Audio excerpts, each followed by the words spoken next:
یہ تو تصور کرنا بھی مشکل ہے۔ جی، اس سے تو انسان کا اپنا وجود ایک ذرے سے بھی کمتر محسوس ہوتا ہے۔ اور بات یہاں ختم نہیں ہوتی۔ نہیں، بات یہاں ختم نہیں ہوتی۔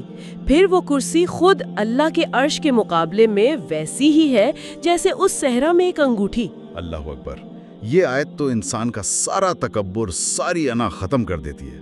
بالکل، یہ ہمیں ہماری اوقات یاد دلاتی ہے، یہ عاجزی سکھاتی ہے۔ انسانوں کی زندگیوں میں کیسے نظر آتی ہے؟ شاید حضرت ابراہیم اور نمرود کی کہانی اس کی بہترین مثال ہے۔ بالکل، آیت الکرسی نے جو نظریاتی خاکہ پیش کیا، یہ کہانی اس کا عملی مظاہرہ ہے۔ ایک طرف اللہ کا ایک نبی اور دوسری طرف وقت کا سپر پاور نمرود، جو خود کو خدا کہلوانے لگا تھا۔ جی، عراق کا بادشاہ تھا اور اس کا تکبر اس حد تک بڑھ گیا تھا کہ وہ خود کو خدا سمجھتا تھا۔ تو یہ صرف ایک مذہبی بحث نہیں تھی، یہ دو عالمی نظریات کا ٹکراؤ تھا۔ ایک نظریہ جو کہتا ہے کہ طاقت کا سرچشمہ اللہ ہے، اور دوسرا جو کہتا ہے کہ طاقت کا سرچشمہ انسان ہے۔ جب حضرت ابراہیم نے اسے ایک اللہ کی دعوت دی تو اس نے پوچھا، تمہارا رب ہے کون؟ حضرت ابراہیم نے بہت منطقی جواب دیا، میرا رب وہ ہے جو زندگی دیتا ہے اور موت دیتا ہے۔ یہ تو کائنات کا سب سے بنیادی مشاہدہ ہے۔ جی، اور نمرود کا جواب منطق کا نہیں بلکہ طاقت کا ایک بھونڈا مظاہرہ تھا۔ اس نے دو قیدی بلوائے، ایک کو قتل کروا دیا، دوسرے کو چھوڑ دیا اور کہا، لو یہ کام تو میں بھی کرتا ہوں۔ یہ ایک احمقانہ جواب تھا، لیکن یہ طاقتور لوگوں کی نفسیات کو ظاہر کرتا ہے۔ جب دلیل ختم ہو جاتی ہے تو وہ طاقت کا استعمال کرتے ہیں۔ وہ بحث کو منطق کے میدان سے نکال کر اپنے کنٹرول والے میدان میں لانا چاہتے ہیں۔ بالکل، ایسے غیر منطقی شخص سے بحث کیسے کی جائے، یہیں پر حضرت ابراہیم کی ذہانت کام آئی۔ یہی ایک عظیم دائی کی پہچان ہے۔ جی، انہوں نے فوراً سمجھ لیا کہ یہ شخص منطق سے نہیں مانے گا، تو انہوں نے بحث کا میدان ہی بدل دیا۔ انہوں نے اسے ایک ایسی جگہ لا کھڑا کیا جہاں اس کی بادشاہت، اس کی فوج، اس کی طاقت سب بے معنی تھیں۔ انہوں نے کیا کہا؟ انہوں نے فرمایا، اچھا، میرا اللہ تو سورج کو مشرق سے نکالتا ہے، اگر تم خدا ہو تو اسے مغرب سے نکال کر دکھا دو۔ اور اس ایک دلیل نے اسے مکمل طور پر خاموش کر دیا۔ قرآن کہتا ہے فَبُہِتَ الَّذِي كَفَرَ، پس وہ کافر ہکا بکا رہ گیا، اس کے پاس کوئی جواب تھا ہی نہیں، ہو بھی نہیں سکتا تھا۔ یہ ایک ایسا چیلنج تھا جس نے اس کے خدائی کے دعوے کی بنیاد ہی ہلا دی۔ جی، اور روایات میں آتا ہے کہ اس کا انجام بھی بڑا عبرتناک ہوا۔ اللہ نے ایک کمزور سا مچھر بھیجا جو اس کی ناک میں گھس گیا۔ ایک مچھر؟ صرف ایک مچھر، وہ اس کے دماغ میں بھنبھناتا رہتا تھا اور اسے اتنی اذیت دیتا تھا کہ وہ اپنا سر دیواروں پر مارتا تھا اور لوگوں سے کہتا تھا کہ میرے سر پر جوتے مارو تاکہ مجھے سکون ملے۔ آخر کار اسی ذلت میں وہ مر گیا۔ یعنی جس شخص کو اپنی طاقت پر اتنا گھمنڈ تھا، اسے ایک مچھر نے شکست دے دی۔ اس میں سبق صرف اللہ کی قدرت کا نہیں بلکہ بحث کرنے کے فن کا بھی ہے۔ وہ کیسے؟ کہ جب دلیل کا مقابلہ آنا اور طاقت سے ہو تو بحث کا میدان ہی بدل دینا چاہیے۔ یہ آج کے دور میں بھی کتنا اہم ہے، خاص طور پر سوشل میڈیا پر، جہاں منطق اکثر کام نہیں کرتی۔ آپ نے بہت اہم نقطہ اٹھایا۔ یہ حکمت ہے، جاننا کہ کب دلیل دینی ہے اور کب آئینے میں حقیقت دکھانی ہے۔ یہ تو طاقت کا مقابلہ تھا۔ دوسری کہانی حضرت عزیر کی اس سے بالکل مختلف ہے۔ وہ موت کے بعد زندگی کا ایک ذاتی اور اندرونی تجربہ ہے۔ جی، اور یہ کہانی ایک ایسے سوال سے شروع ہوتی ہے جو کسی بھی سوچنے والے انسان کے ذہن میں آ سکتا ہے۔ حضرت عزیر ایک تباہ حال بستی سے گزرے جو غالباً یروشلم تھی۔ ہر طرف کھنڈرات، ہڈیوں کے ڈھانچے۔ بالکل، اسے دیکھ کر ان کے دل میں حیرت کا ایک سوال ابھرا، شک کا نہیں، کہ اللہ اس ویران بستی کو اس کی موت کے بعد دوبارہ کیسے زندگی بخشے گا۔ تو اللہ نے انہیں اس کا جواب صرف بتایا نہیں بلکہ تجربہ کروا دیا۔ یہ بات مجھے بہت متاثر کرتی ہے۔ حقیقی یقین جاننے سے نہیں بلکہ تجربہ کرنے سے آتا ہے۔ کیا خوب کہا آپ نے۔ اللہ نے انہیں وہیں پر 100 سال کے لیے موت دے دی۔ جب وہ 100 سال بعد بیدار ہوئے تو ایک فرشتے نے انسان کی شکل میں ان سے پوچھا، یہاں کتنی دیر رکے ہو؟ اور انہوں نے کہا، شاید ایک دن یا دن کا کچھ حصہ۔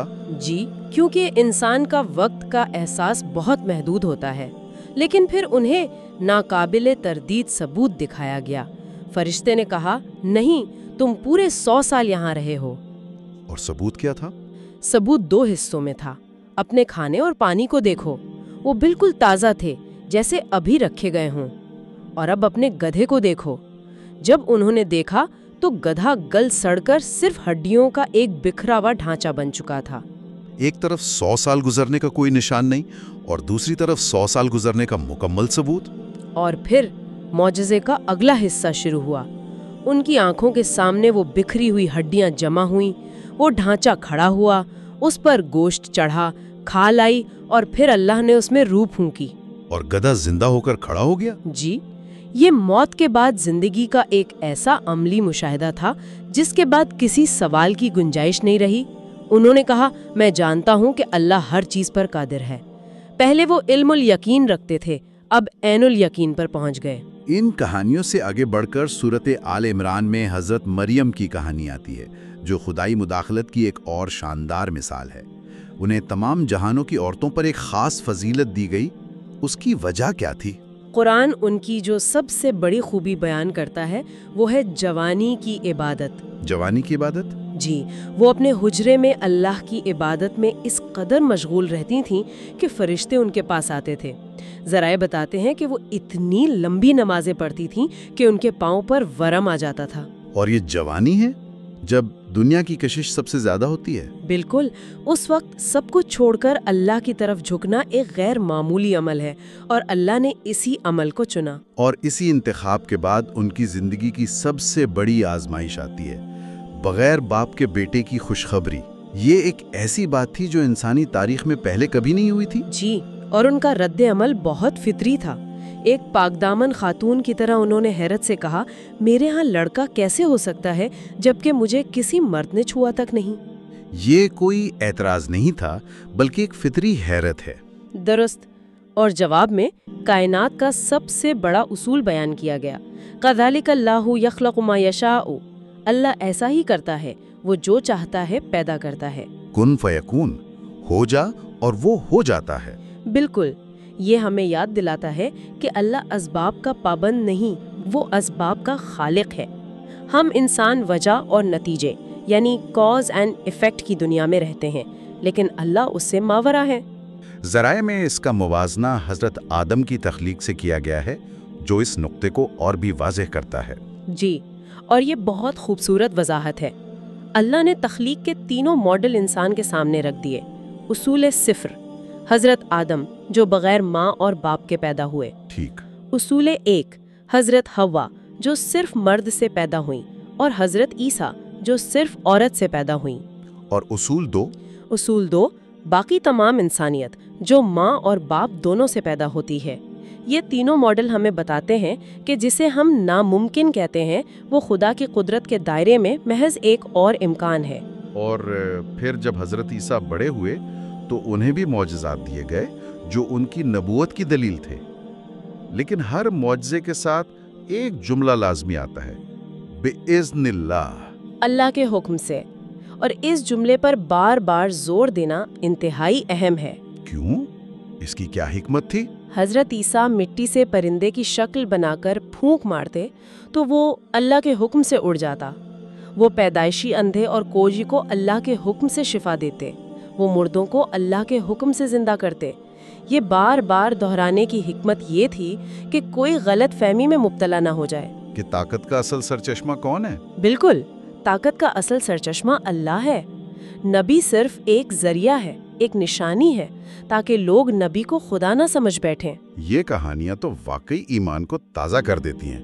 یہ اتنی واضح اور طاقتور نشانیاں ہیں، لیکن حیرت کی بات یہ ہے اور افسوس کی بھی کہ ہر کوئی انہیں قبول نہیں کرتا۔ اتنی واضح سچائی کو کوئی کیسے جھٹلا سکتا ہے؟ یہ انسانی نفسیات کا سب سے پیچیدہ سوال ہے۔ ذرائع ہمیں اس کی ایک گہری وجہ بتاتے ہیں جو اہل کتاب کے خاص رویے سے ظاہر ہوتی ہے۔ کیا رویہ تھا ان کا؟ ان کی ایک چال یہ تھی کہ وہ صبح مسلمانوں کے سامنے ایمان لانے کا دکھاوا کرتے اور شام کو جا کر کہہ دیتے کہ ہم نے اسلام چھوڑ دیا، ہمیں اس میں کچھ خاص نظر نہیں آیا۔ یہ تو بڑی عجیب حرکت ہے۔ اس کا مقصد کیا تھا؟ یہ ایک نفسیاتی جنگ تھی، مطلب وہ چاہتے تھے کہ جو نئے یا کمزور ایمان والے مسلمان ہیں وہ سوچنے پر مجبور ہو جائیں کہ یہ تو پڑھے لکھے لوگ ہیں، اگر اس دین میں کوئی سچائی ہوتی تو یہ اسے ایک دن میں ہی کیوں چھوڑ دیتے؟ بالکل، اس طرح وہ عام لوگوں کے دلوں میں شک کے بیج بونا چاہتے تھے۔ لیکن وہ ایسا کرتے کیوں تھے؟ آخر اس کے پیچھے کیا سوچ تھی؟ اور یہی وہ نقطہ ہے جو آج بھی اتنا ہی اہم ہے۔ قرآن بتاتا ہے کہ اس رویے کی جڑ ایک بہت بنیادی اور خطرناک انسانی جذبے میں تھی، حسد۔ حسد؟ جی، حسد۔ انہیں اس بات پر حسد تھا کہ آخری نبوت جس کا وہ صدیوں سے انتظار کر رہے تھے وہ بنی اسرائیل کے بجائے عربوں میں کیوں آ گئی۔ وہ حق کو پہچانتے تھے، انہیں اپنی کتابوں کی پیشن گوئیوں سے معلوم تھا کہ یہ سچے نبی ہیں، لیکن ان کی نسلی برتری کا احساس اور حسد ان کے اور سچ کے درمیان دیوار بن گیا۔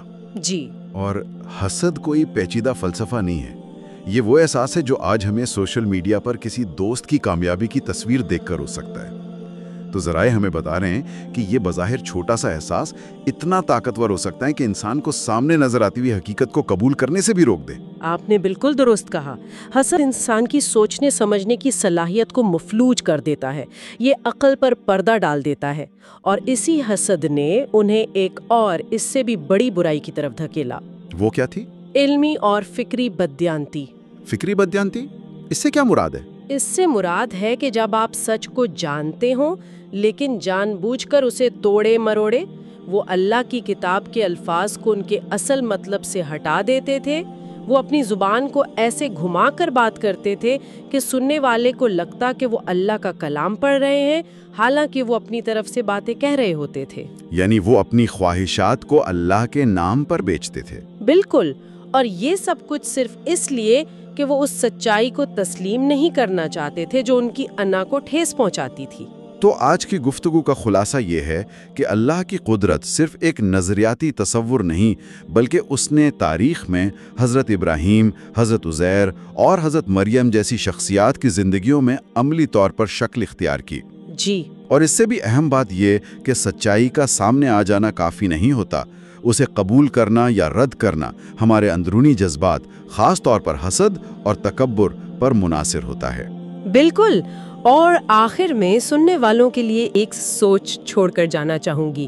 ذرائع میں یہ ذکر ہے کہ کائنات کی ہر شے، سورج، چاند، ستارے، درخت، جانور، سب کے سب چاہے خوشی سے یا مجبوری سے اللہ کے حکم کی تعمیل کر رہے ہیں۔ یعنی پوری کائنات حالت اسلام یعنی اطاعت میں ہے۔ جی، صرف انسان اور جنات کو یہ آزادی دی گئی ہے کہ وہ اپنا راستہ خود منتخب کریں۔ تو غور طلب سوال یہ ہے کہ ایک ایسی کائنات میں جو مکمل طور پر الہی نظام کے تابع ہے، اس میں ایک باشعور انسان کا اپنی مرضی سے، اپنے اختیار سے اسی اطاعت کی راہ کو منتخب کرنے کا حقیقی مطلب کیا ہے؟ اپنی ذاتی چھوٹی سی مرضی کو اس عظیم کائناتی ارادے سے ہم آہنگ کرنے کا کیا مفہوم ہے جو پوری کائنات کو اتنی خوبصورتی سے چلا رہا ہے؟